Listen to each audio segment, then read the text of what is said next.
Last class हम लोगों का डिस्कशन था एडजॉइंट ऑफ मैट्रिक्स। तो एडजॉइंट ऑफ मैट्रिक्स क्या होता था? एक कोई स्क्वायर मैट्रिक्स है, A is a square matrix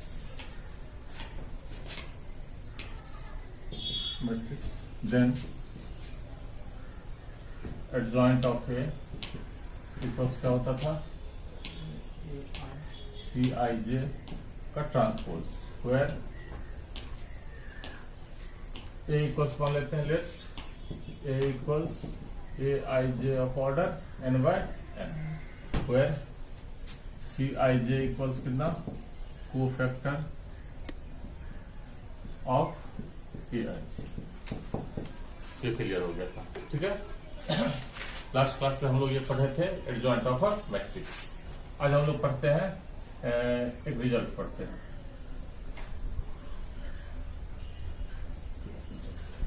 देखे थे कि किसी मैट्रिक्स को यदि उसके एडजॉइंट से मल्टीप्लाई करते हैं और एडजॉइंट को उस मैट्रिक्स से मल्टीप्लाई करते हैं तो रिजल्ट जो आता है डिटरमिनेंट ऑफ ए इंटू आई आता है। के लिए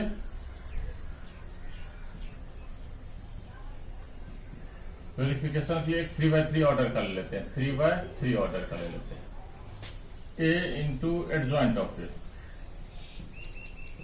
को मल्टीप्लाई करें एडजॉइंट ए ले लेते हैं आपको A11, A12, A13, A21, A22, A23, A31, A32, A33।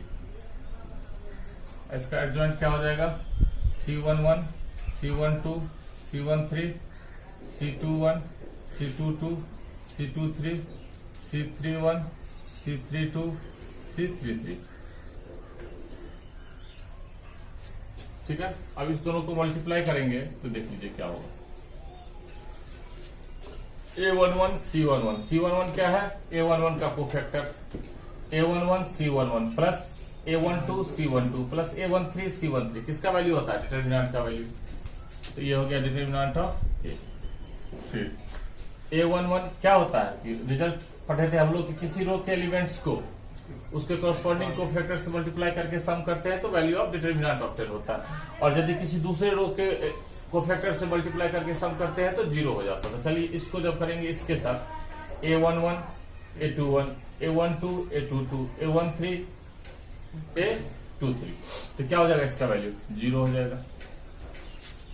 फिर इसी तरह तीसरे ये जो कॉलम में बना हुआ ये रो का कोफैक्टर है, क्योंकि ट्रांसपोज ले लेते हैं कोफैक्टर निकालने वक्त, ट्रांसपोज लेने वक्त कोफैक्टर का मैट्रिक्स बना क्या ट्रांसपोज ले लेते हैं। तो ट्रांसपोज ले लिया तो क्या हो गया? रो वाला कॉलम में चला गया है, इसलिए आप जो मल्टीप्लाई कर रहे हो तो इधर मल्टीप्लाई करो। इस A11 A12 A13 को हम इससे मल्टीप्लाई करते हैं तो क्या होता है? ये अपने कोफैक्टर से मल्टीप्लाई होता है तो वैल्यू डिटरमिनेंट आता है, और यदि किसी दूसरे रो के कोफैक्टर से मल्टीप्लाई करते हैं तो वैल्यू 0 आता है। तो दूसरा भी 0, तीसरा भी 0। इसी तरह सेकंड रो को मल्टीप्लाई करते हैं, सेकंड रो को फर्स्ट रो के कोफैक्टर से मल्टीप्लाई करेंगे तो 0 होगा, और सेकंड रो को सेकंड रो के कोफैक्टर से मल्टीप्लाई करेंगे तो क्या होगा? डिटरमिनेंट का वैल्यू आ जाएगा। फिर थर्ड्स के साथ 0, फिर 0 0 डिटरमिनेंट ऑफ ए। इसमें डिटरमिनेंट ऑफ ए को कॉमन ले लेते हैं तो क्या बचता है? 1 0 0 0 1 0 0 0 1 यूनिट मैट्रिक्स। तो क्या हो गया? डिटरमिनेंट ऑफ ए इंटू आई हो गया वेरीफाइड।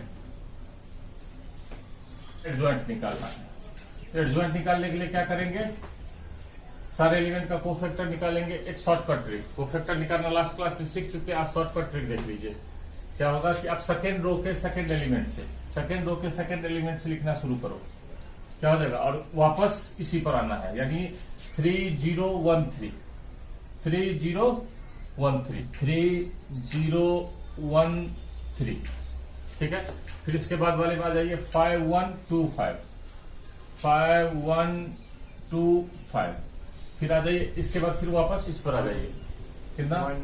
2 -2 2 -2 1 2। अब फिर सेकंड में वापस आ जाइए 3 0 -1 3 -1 था ये, हाँ 3 0 -1 3 0 -1 3, ठीक है। इस तरह से लिख लेना है। आप दूसरा तरीका ये देख लो कि जैसा मैट्रिक्स है वैसा ही लिख लो, जैसा मैट्रिक्स है वैसा लिख लो, 1 -1 2 2 3 5 -2 0 1। अब क्या करो कि फर्स्ट और सेकेंड रो कॉलम को फिर से लिख लो, 1 2 -2 -1 3 0। अब फर्स्ट रो और सेकेंड रो को नीचे लिख लो, तो क्या हो जाएगा, 1 -1 2 2 3 5 2 3 5। अब क्या हो गया, यहां जो खाली बच गया आपका, खाली बच गया, तो ये रिपीट यदि हम फर्स्ट रो में है तो 1 -3 2, फिर वापस साइक्लिक ऑर्डर में आ जाइए, फिर वापस आ जाएंगे 1 -1, और फिर इसमें आ जाएंगे 5 के बाद 2 3 2 3, ऐसा लिख के और फर्स्ट रो और फर्स्ट कॉलम को डिलीट कर दीजिए, वही आ गया। समझ गया। अब क्या करना है, क्रॉस मल्टीप्लीकेशन करने हैं।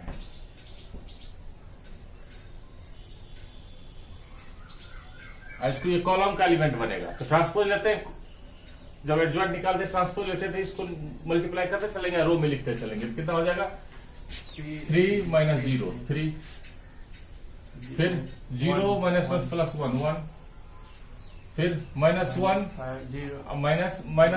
-5 और -6 -11।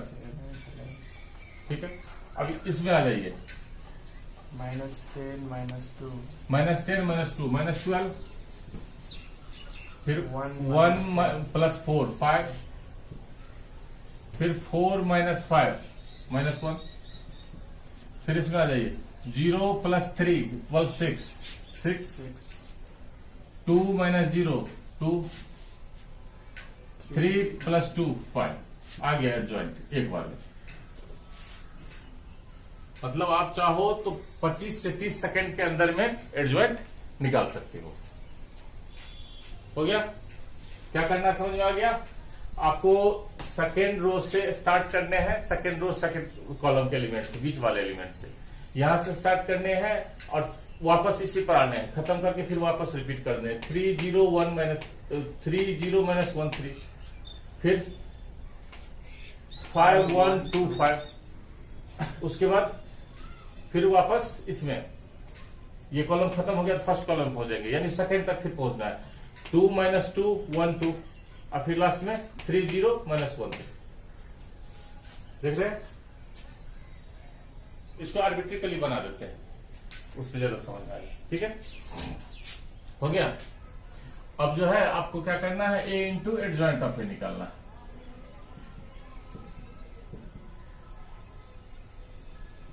-1 2 2 3 5 -2 0 1 को मल्टीप्लाई करना है हम लोगों को, 3 1 -11 -12 5 -1 6 2 5।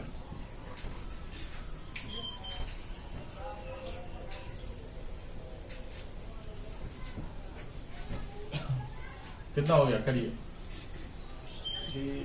3 + 12 + 12 25 25, फिर 1 - 5 + 4 0, फिर -11 + 1 + 10 -11 + 1 + 10 0, 6 -36 + 30 0 हो गया, 2 + 15 + 10 2 + 15 + 10 कितना हो गया, 2 + 15 + 10 27। 27 चेंज हो गया क्या, उसको सेकेंड कॉलम से करना था, फर्स्ट कॉलम से करना, वो सेकेंड कॉलम से करना था ना। हाँ, सेकेंड रो था, 2 + 15 2 + 15 + 10, यहाँ कुछ मिस्टेक है, 27 इसका मतलब पहला में कुछ गलती हुआ है, 3 + 12 + 12 27 था ना, मिस्टेक हो गया। ठीक है, फिर थर्ड में देख लीजिए,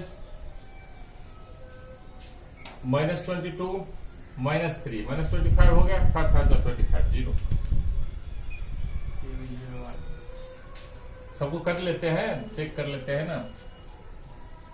-6 0 +6 0, -2 0 और +2 0, और फिर इसमें रहते हैं 22 0 और +5 27। ठीक है, इसमें से 27 कॉमन ले लेंगे तो क्या हो जाएगा 1 0 0 1 0 0 0 1 0 0 0 1। आप जब इवेल्यूट करोगे तो देखोगे ये 27 डिटरमिनेंट ए का वैल्यू है। यहाँ यदि हम डिटरमिनेंट का ए का वैल्यू निकाले तो ये 27 होगा। तो 27 डिटरमिनेंट ए इंटू आई हो गया वेरीफाई। अब इसी सिमिलरली यदि आप एडजॉइंट ऑफ ए को ए से मल्टीप्लाई करोगे ये भी डिटरमिनेंट ऑफ ए इंटू आई होगा। इसको हम लोग शॉर्टकट से एडजॉइंट निकालना सीखते हैं। शॉर्टकट मेथड से क्या करना है, अरे शॉर्टकट नहीं है, उसी को जब आप आर्बिट्रिकली एक्सप्रेस करोगे ना देखोगे वही चीज बन जाएगा। आप क्या करो, इसको जो है यहां से शुरू करो, फिर वापस पहुंचना है, इस जगह से शुरू करना है और इसी जगह पर पहुंचना है। B2 B3 B1 B2 लिख लीजिए कॉलम में, B2 B3 B1 B2, फिर C2 C3 C2 C3 C1 C2, फिर C के बाद A आता है, साइक्लिक ऑर्डर में चलना है तो A2 A3 A1 A2, फिर A के बाद B2 B3 B1 B2, means जहां से शुरू किए थे उसी पर आके खत्म करना है। ठीक है, देखते हैं ऊपर वाला B2 B2 C2 C2 B3 B3 A3 A3 B2 B2 match कर रहा है ना। ऊपर वाला इधर से भी मैच कर रहा है, इधर से मैच, चारों तरफ सेम है। अब क्या करना है आपको, इसको और इसको मल्टीप्लाई कर देने हैं, इसको और इसको मल्टीप्लाई कर देने, इसको और इसको मल्टीप्लाई कर देने हैं, इसको इससे मल्टीप्लाई कर देने, इसको इससे मल्टीप्लाई कर देने, इसको मल्टीप्लाई करके सब्ट्रैक्ट कर लेने हैं सबको। This minus this, this minus this, ठीक है, दिस माइनस दिस। सिमिलरली यहां भी करने हैं और यही चीज यहां भी करना है।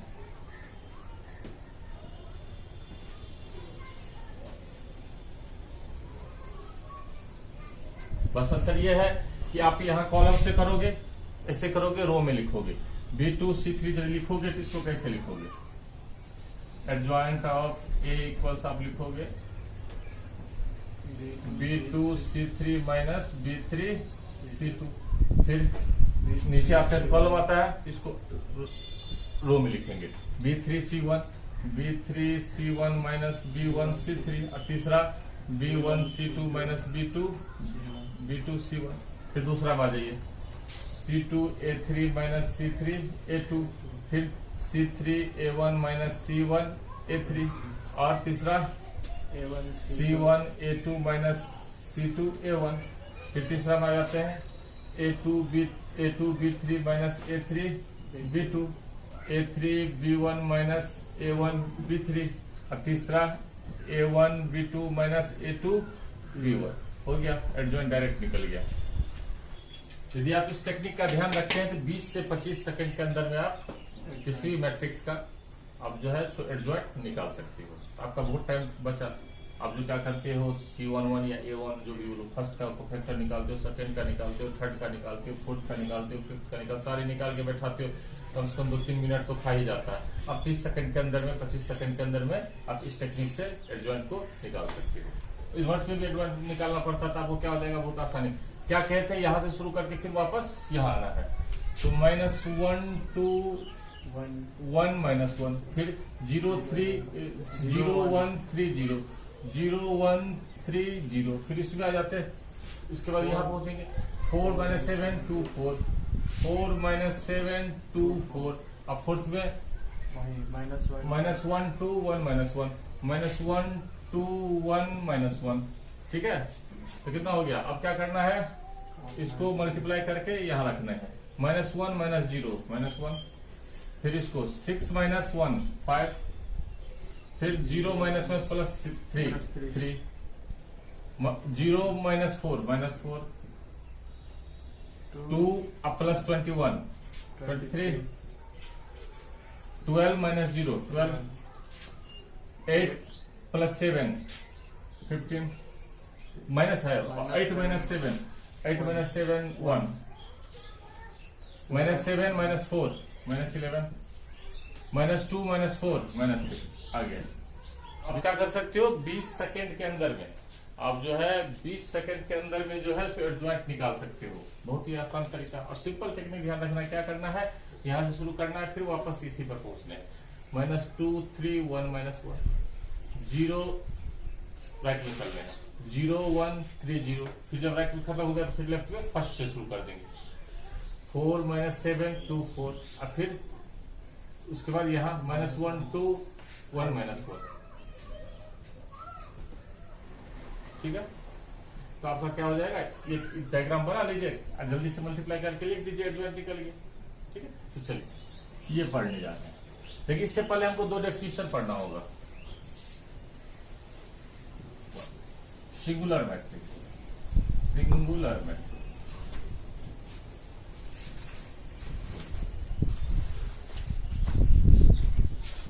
और square matrix. A square matrix A is singular, called singular if determinant of A equal 0। यदि किसी मैट्रिक के करस्पॉन्डिंग, किसी स्क्वायर मैट्रिक्स से करस्पॉन्डिंग डिटरमिनेंट का वैल्यू 0 होता तो उस मैट्रिक्स को सिंगुलर मैट्रिक्स कहा जाता है। दूसरा हो जाएगा non singular.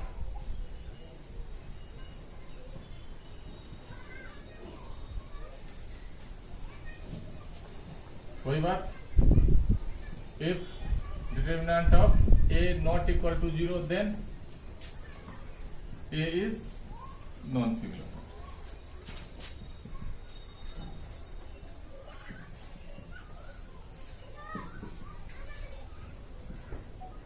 A square matrix A is said to be invertible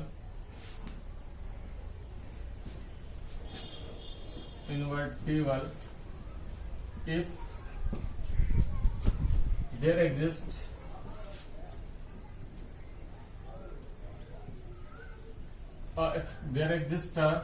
a square matrix B of same order, जिस ऑर्डर का A है उसी ऑर्डर का, B of same order such that A into B equals B into A equal I, and B is called, inverse का दूसरा नाम reciprocal of a matrix भी बोल सकते हैं, रेसिप्रोकल। ठीक है, inverse of a square matrix का ही इनवर्स होगा square matrix. B is called inverse or reciprocal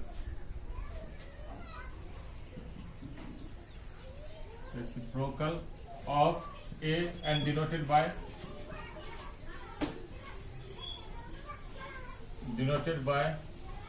A inverse, A का पावर -4। ये हो गया। कोई मैट्रिक्स इन्वर्टिबल कब होगा, यदि कोई मैट्रिक्स दिया हुआ है स्क्वायर मैट्रिक्स और एक दूसरा स्क्वायर मैट्रिक्स हम ऑब्टेन कर लेते हैं कहीं से, जिससे दोनों को मल्टीप्लाई करें, अब कम्यूटेटिविटी को होल्ड करते हुए दोनों को, ए को बी से मल्टीप्लाई करें और बी को ए से मल्टीप्लाई करें, अब दोनों का रिजल्ट जो है आइडेंटिटी मैट्रिक्स हो, तो हम लोग बोलते हैं ये ए जो है इन्वर्टिबल है। हाँ, बी भी इन्वर्टिबल हो जाता है, ए बी का इन्वर्स हो गया और बी ए का इन्वर्स हो गया। तो कोई मैट्रिक्स इन्वर्टिबल है, इसका क्या मतलब, ये डिफिनेशन एक बार हम लोग पहले भी डिस्कशन कर चुके हैं एलिमेंट्री ट्रांसफॉर्मेशन में। तो कोई भी स्क्वायर मैट्रिक्स इन्वर्टिबल तब होगा कि यदि उसी ऑर्डर का एक दूसरा स्क्वायर मैट्रिक्स मिले जिसके साथ मल्टीप्लाई करने पर और कम्यूटेटिविटी को होल्ड करते हुए रिजल्ट आइडेंटिटी मैट्रिक्स आए, then the matrix is invertible.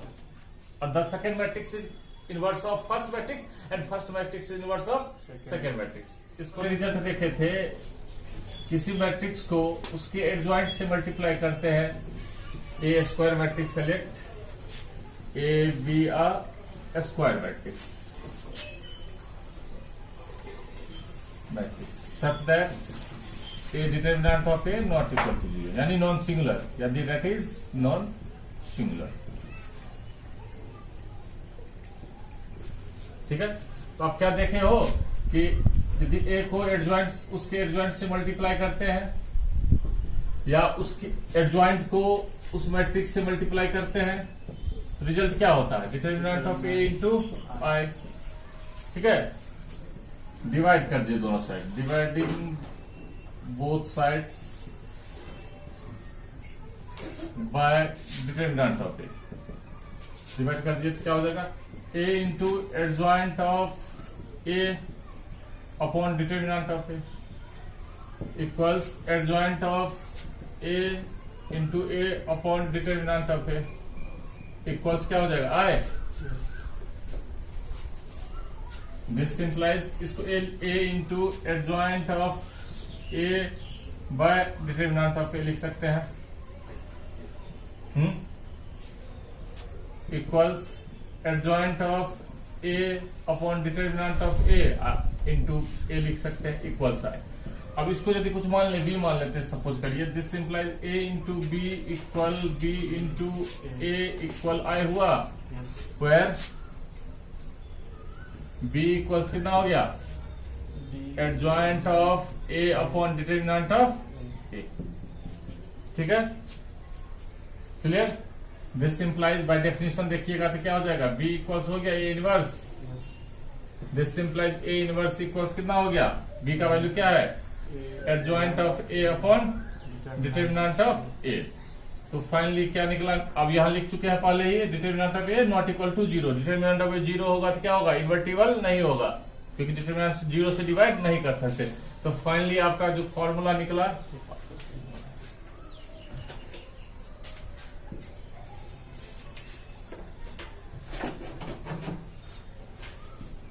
Finally आपका जो फॉर्मूला निकला वो क्या निकला, A inverse equals 1 upon determinant of A into adjoint of A.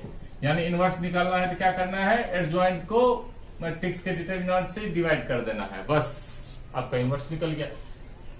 तो इन्वर्टिबल होने का कंडीशन क्या निकला, तो फाइनल जो है सोल्यूशन रिमार्क करने वाली बात क्या है, यहां नीचे लिख देंगे बाद में।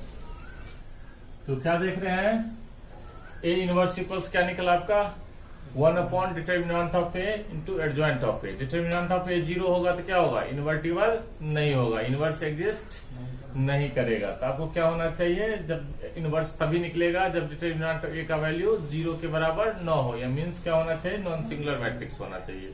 तो इन्वर्टिबल मैट्रिक्स कैसा होगा, नॉन सिंगुलर होगा। जब भी इनवर्स निकलेगा किसी मैट्रिक्स का तो उसके नेसेसरी कंडीशन क्या है कि आपको जो है वो नॉन सिंगुलर होना चाहिए। तो यहां रिमार्क करने वाली पॉइंट है, कर लीजिए, ए इज स्क्वायर मैट्रिक्स है, ए को स्क्वायर मैट्रिक्स कंसीडर कर लीजिए, स्क्वायर मैट्रिक्स पर A is invertible if and only if A is क्या, नॉन सिंगुलर।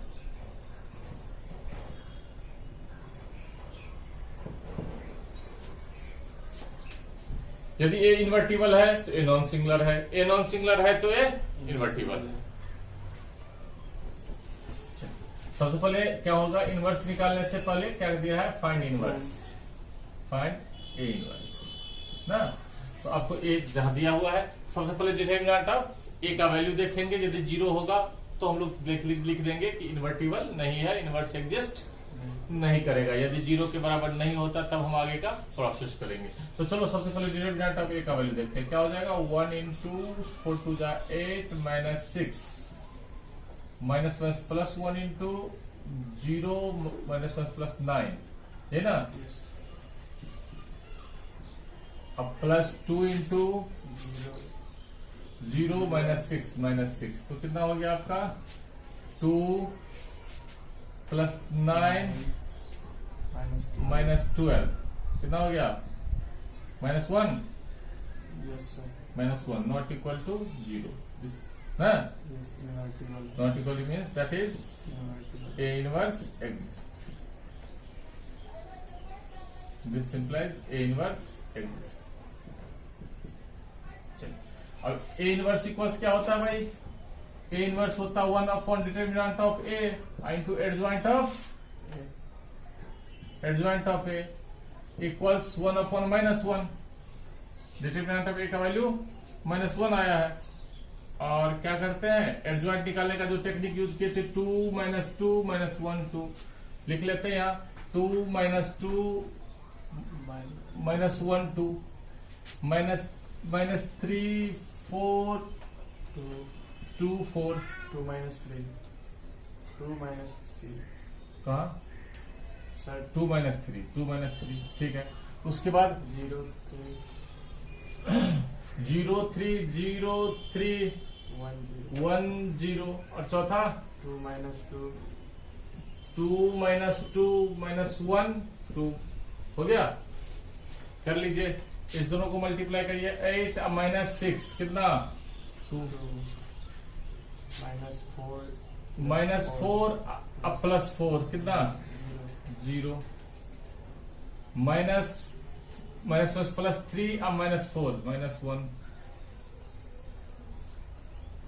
-1 सॉरी +1 ना, -1 +3 अब -4 -1 ठीक है। फिर -9 -0 4 -6 -2 0 +3 3 0 -6 -6 -3 +2 -1 2 -0 2 इक्वल्स कितना -2 0 1 9 2 3 -9 2 -3 6 1 -2। ये हो गया आपका इनवर्स जस्ट 20 to 30 सेकेंड्स में। आप 30 सेकेंड 25 30 सेकेंड के अंदर में इनवर्स निकाल लोगे। आप यहाँ समझाने के लिए थोड़ा टाइम लग गया, लेकिन आप आराम से इस तरीके से आप क्या कर सकते हो, बहुत कम समय। लेकिन बोर्ड के एग्जाम में ऐसा प्रोसेस का यूज नहीं करना। बोर्ड में आपको क्या करने होंगे, पूरे जो है प्रोसेस वाइज को फैक्टर सारे के निकालने होंगे, फिर बैठाने होंगे, फिर ट्रांसपोज लेने होंगे, उसके बाद जो है आप इनवर्स निकालोगे। लेकिन आप जो है बाकी जगह पर क्या कर सकते हो कि बहुत कम समय में इनवर्स निकाल सकते हो। ठीक है, इनवर्स होने के लिए क्या कंडीशन नेसेसरी है, डिटरमिनेंट ऑफ ए का वैल्यू 0 के इक्वल नहीं होना चाहिए, मैट्रिक्स नॉन सिंगुलर होना चाहिए। Determinant of adjoint of A equals हो जाएगा डिटरमिनेंट ऑफ ए का पावर n-1, जहां n क्या है, order of the matrix, where n जो है order of the matrix, order of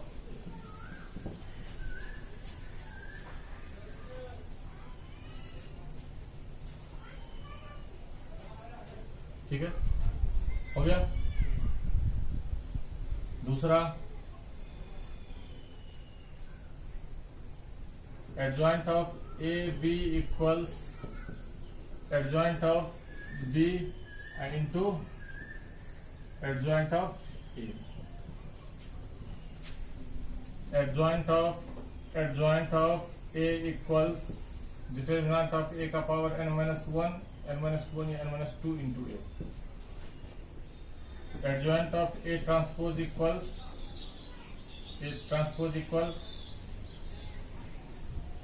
adjoint of a का whole transpose. a into a inverse का वैल्यू क्या हो जाएगा, या a इनवर्स into a का वैल्यू क्या हो जाएगा, आई, ये तो डेफिनेशन ही है।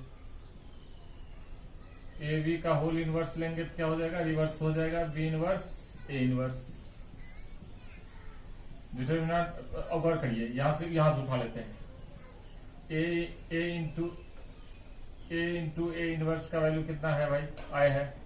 ये दोनों साइड डिटरमिनेंट लगा देते, a इंटू ए इनवर्स का value determinant of I, this implies a into determinant of a into A inverse equals 1, this implies determinant of a inverse equals 1 upon determinant of a।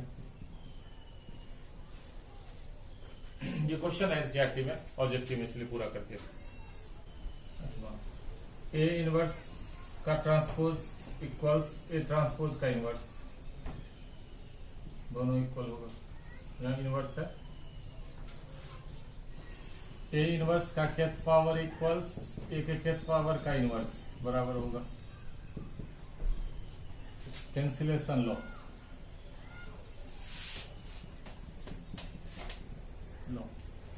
A B पहला, A B equals A C, this implies B equals C. ये हो गया left cancellation law, left side को cancel किए, और दूसरा B A equals C A, this implies B equals C, ये हो गया राइट से काटते हैं राइट, कैंसिलेशन लॉ। कैंसिल करते हैं दोनों साइड, तो कैंसिल नहीं होता है, एक लॉ के थ्रू होता है। क्या करेंगे, ए इनवर्स से दोनों साइड फ्री मल्टीप्लाई करेंगे, तो ए इनवर्स ए आई हो जाएगा, ए इनवर्स ए आई हो जाएगा, आई इंटू बी बी हो जाएगा, आई इंटू सी सी हो जाएगा, इसलिए बी इक्वल सी हो गया। इस तरीके से कैंसिल करते, कभी भी कैंसिल नहीं करता, काटना नहीं होता, वहां इनवर्स से मल्टीप्लाई करते हैं तभी जाके कैंसिल होता है, तो उसको जो है लॉ के थ्रू आता है, तो इसको कैंसिलेशन लॉ हम लोग बोलते हैं हमेशा। तो आज हम लोग क्या सीखे, आज हम लोग एडजॉइंट को शॉर्टकट तरीके से निकालना सीखे, इनवर्स निकालना सीखे, इन्वर्टिबल का मतलब सीखे, नॉन सिंगुलर और सिंगुलर का मतलब सीखे, ठीक है।